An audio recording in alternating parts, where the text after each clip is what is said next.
घुंघराले बाल। राइना बचपन से ही खूब सुंदर थी। उसके लंबे लंबे घुंघराले बाल से हमेशा उसका चेहरा ढका रहता। अरे भूतनी बनकर घूमती रहती है, चल तेरे बाल कटवा दूं। अच्छा, क्यों भला? स्कूल में तो सारा वक्त बांधकर घूमना पड़ता था। अब तो मैं कॉलेज जाऊंगी और बाल खोलकर घूमूंगी। हाँ। अरे ये बाल देख रही है, ऐसे लगता है जैसे मधुमक्खी का छत्ता। खैर, घने घने घुंघराले बालों से राइना सुंदर तो लगती, लेकिन उसे संभालना उसके लिए बड़ा काम था।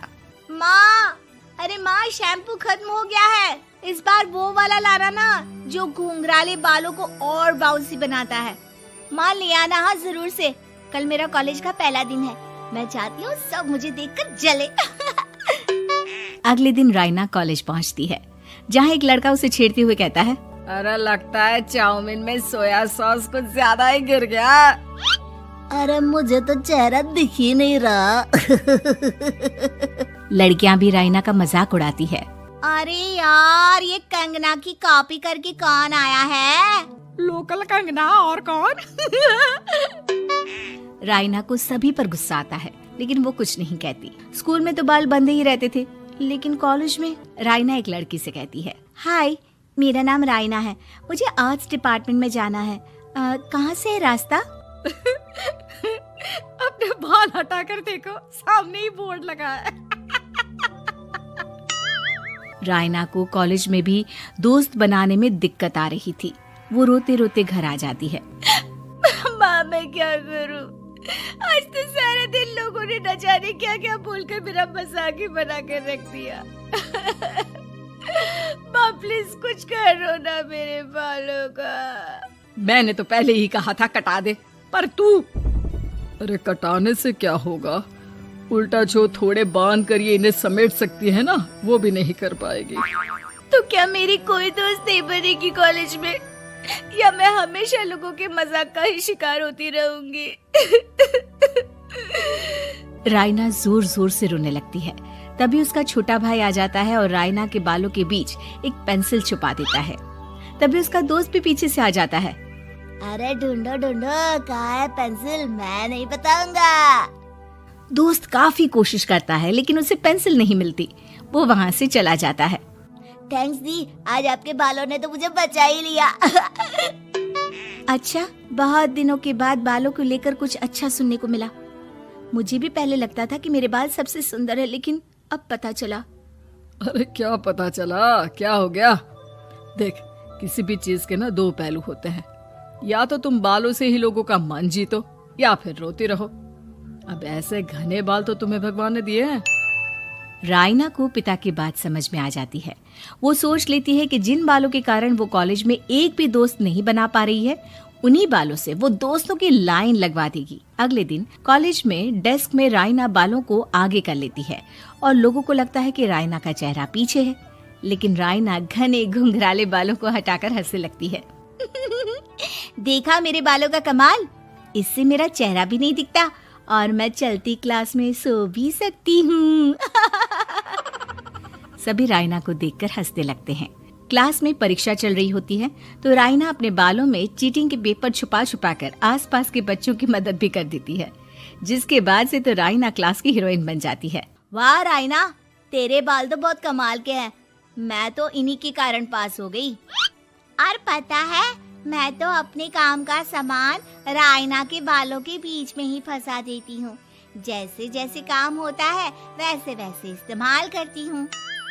अब तो क्लास में हर कोई राइना के साथ बैठने की जिद करता।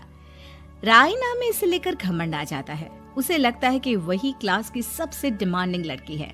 फिर एक दिन, मैं इस कॉलेज में नई नई आई हूँ, क्या आप मेरी दोस्त बनेंगी? मैं? ओह सॉरी, मैं इस क्लास की सबसे डिमांडिंग लड़की हूँ। हर कोई मेरे साथ ही रहना चाहता है। एक काम करो ना, वो पीछे की सीट दिख रही है, जाओ जाकर वहीं बैठ जाओ। लड़की को राइना की बात बहुत बुरी लगती है, लेकिन वो करती भी तो क्या, जाकर चुपचाप पीछे की सीट पर बैठ जाती है। तो आज का लेसन सबने याद किया है ना बराबर से? जितनी भी चीटिंग करने वाली लड़कियां थी, वो राइना के पीछे जाकर बैठ जाती है और जोर से चिल्लाती है, जी मैम, सब कुछ याद है, कहीं से भी पूछ लो, हम तो मास्टर हैं मास्टर। क्यों? ये बोलकर वो रायना के कंधे पर हाथ रख देती हैं। रायना भी खुश होती है कि कॉलेज की सबसे स्मार्ट लड़कियों का ग्रुप उसका दोस्त है। पीछे बैठी वो लड़की देखती है कि कैसे मैडम के सवाल लड़कियां रायना के सर को देखकर दे रही है। शाबाश, मुझे खुशी है कि तुम लोग इतनी अच्छी पढ़ाई करने लगी हो। मैं प्रिंसिपल से कहकर तुम लोगों की स्कॉलरशिप की बात करूंगी, जिससे तुम लोगों के माता पिता का पैसा जो फीस में लग रहा है वो बच जाए। सभी लड़कियां खुश हो जाती हैं। टीचर के जाने के बाद एक लड़की कहती है, गर्ल्स, अब हम लोग ना सिर्फ सबसे स्मार्ट बल्कि सबसे इंटेलिजेंट भी हो गए हैं। इसी बात पर आने वाले संडे को मेरे घर पर पार्टी, सबको आना है, ओके? सभी लड़कियां पार्टी के लिए एक्साइटेड हो जाती हैं। रायना भी। माँ, मेरे कॉलेज की सबसे स्मार्ट लड़की ने पार्टी रखी है संडे को। मैं भी वहाँ सबसे अच्छी दिखना चाहती हूँ, लेकिन ये बाल। घुंघराले बालों का तो कर भी क्या सकती है। तभी उन लोगों की नजर पार्लर के एक इश्तिहार पर पड़ती है जो 3,000 रुपए में बाल स्ट्रेट कर रहा था। माँ, मुझे पैसे देना, मैं बाल सीधे करवा कर आती हूँ। संडे को पार्टी में सबसे अच्छी लगूंगी। बस फिर क्या था, अपने घुंघराले बालों को रायना पार्लर जाकर स्ट्रेट यानी कि सीधा करवा लेती है। और फिर पार्टी वाले दिन, हाय गर्ल्स, कैसी लग रही हूँ मैं? ओह नो, शिट, ये क्या करवा लिया बालों का हाल? और जिसके घर पार्टी थी वो लड़की, अरे ये क्या करवा लिया?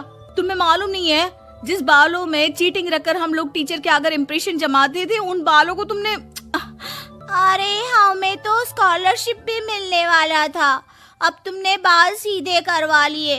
अब तुम हम लोगों के लिए किसी काम की नहीं हो। अरे लेकिन हम दोस्त तो है ना, क्या मैं अच्छी नहीं लग रही हूँ? हमें तेरे अच्छे और बुरे लगने की कोई जरूरत नहीं है। हम लोगों को तेरे बालों से फायदा था, अब वो नहीं है तो हम तेरे दोस्त भी नहीं है। जा जाकर बाल वापस घुंघराले करके आ, तभी तो हम लोगों की दोस्त बन सकती है। रायना रोते रोते घर आती है और माँ को सारी बात बता देती है। माँ, ला पैसे दे, मैं बाजार जाकर बाल ठीक करा के आती हूँ। लेकिन माँ, मुझे ये बाल बहुत अच्छे लग रहे हैं, काश ये बाल मैं पहले ही सीधे करवा लेती। देख बेटा, पैसे तो मैं तुझे दे दूं, लेकिन वैसे बाल करके तू फिर ऐसे दोस्त बनाएगी जो तेरे साथ मतलब के लिए जुड़े हैं। लेकिन इन बालों में तू ऐसे दोस्त बनाएगी जो तेरे साथ जीवन भर का साथ निभाएंगे। रायना को माँ की बात समझ में आ जाती है। चमत्कारी बहू की लालची सास। राजगढ़ की गौरी अपने माता पिता की इकलौती संतान थी। गौरी के पिता मेहनतकश किसान थे। वो सारा दिन खेतों में काम करते। गौरी अपनी माँ का किचन में हाथ बटाती। वो जंगल से लकड़ियां बीनती और माँ के चूल्हे में मदद करती। एक दिन वो जंगल में लकड़ी बीनने गई थी कि तभी उसे रोने की आवाज आती है।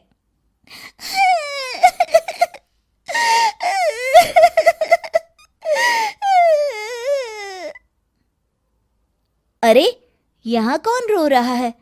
इस जंगल में भला किसी के रोने की आवाज? जरूर कोई जंगल में फंस गया होगा। वो देखती है तो उसे एक परी दिखाई देती है जिसका एक पंख टूटा होता है। अरे, तुम कौन हो और क्यों रो रही हो? मैं परीलोक की रानी हूँ। पृथ्वीलोक में घूमने आई थी, लेकिन देखो ना, मेरे पंख ही टूट गए। अब मैं कैसे उड़ान भरूंगी? अरे, इसे जोड़ना तो आसान है, रुको मैं अभी जोड़ देती हूँ। ये कहकर गौरी लकड़ी और रस्सी की सहायता से पंखों को जोड़ देती है। परी अपने जुड़े हुए पंखों को देखकर खुश हो जाती है और गौरी को वरदान देती है कि वो पूर्णिमा की रात किसी भी चीज को हाथ लगाएगी तो वो सोने की हो जाएगी। लेकिन गलती से अगर उसने किसी इंसान को छू लिया तो वो अगली पूर्णिमा तक सोने का ही रहेगा। गौरी घर आती है और सारी बात अपने माता पिता को बताती है। गौरी की माँ उसे कहती है, तू भी ना गौरी, सारा दिन परियों की कहानियां पढ़कर स्वप्न लोक में ही रहती है। नहीं माँ, मैं सच बोल रही हूँ। देखो, आज पूर्णिमा की रात है ना, इसलिए डर के मारे मैं कोई सामान भी नहीं छू रही हूँ। अच्छा ऐसी बात है बिटिया रानी, तो जरा इस घड़े को हाथ लगा दे।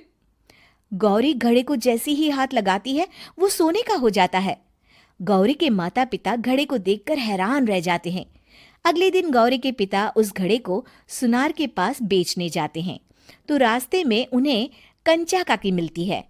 वो सोने का घड़ा देखकर गौरी के पिता से पूछती है, अरे गौरी के बापू, ये पीतल तो बड़ा चमक रहा है। अरे काकी, ये पीतल नहीं, सोना है, सोना।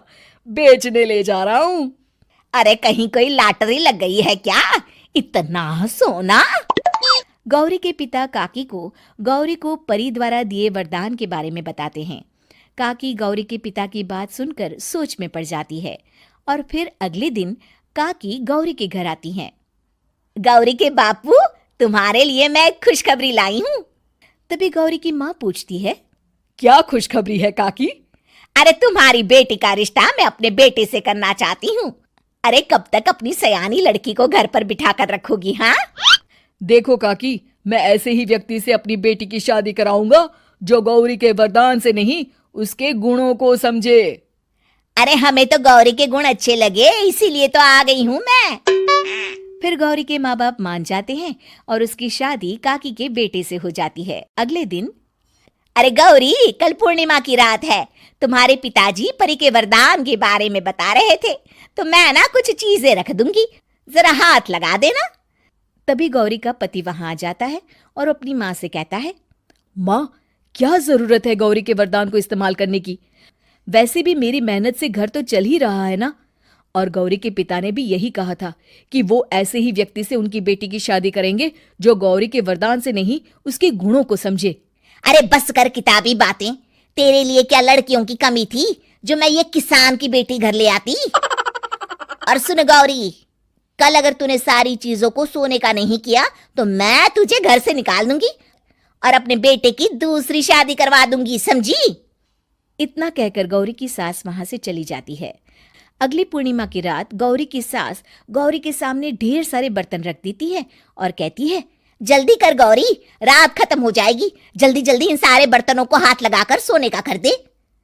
गौरी करती भी तो क्या, वो जैसे ही एक छोटे से बर्तन को छूने वाली होती है कि उसकी सास भड़क जाती है। क्या मजाक बना रखा है? इतने छोटे से बर्तन में क्या होगा? ये ले, ये बड़ा वाला बर्तन। जैसे ही बड़ा सा बर्तन लेकर गौरी की सास उसकी तरफ बढ़ती है, वैसे ही बर्तन के बाहर से वो धड़ाम से गिर जाती है। सास को गिरा देख गौरी उन्हें संभालने दौड़ती है और वो सास को हाथ लगाकर कहती है, अरे सासू माँ, क्या हो गया आपको? कहीं चोट तो नहीं लगी ना? लेकिन जैसे ही वो हाथ सास से हटाती है तो देखती है कि उसकी सास सोने की हो गई है। गौरी सोने की सास को देखकर रोने लगती है और अपने पति से कहती है, मुझे परी ने कहा था कि अगर मैं किसी इंसान को हाथ लगाती हूँ तो वो अगली पूर्णिमा तक सोने का ही रहेगा। अब मैं क्या करूँ? अरे करना क्या है, माँ को उठाकर अलमारी में रख दो। और हाँ, लालच का फल बुरा ही होता है। ज्यादा बड़े बर्तन को सोने का बनाने के चक्कर में माँ का ये हाल हुआ है। ये कहकर वो दोनों माँ की तरफ देखने लगते हैं।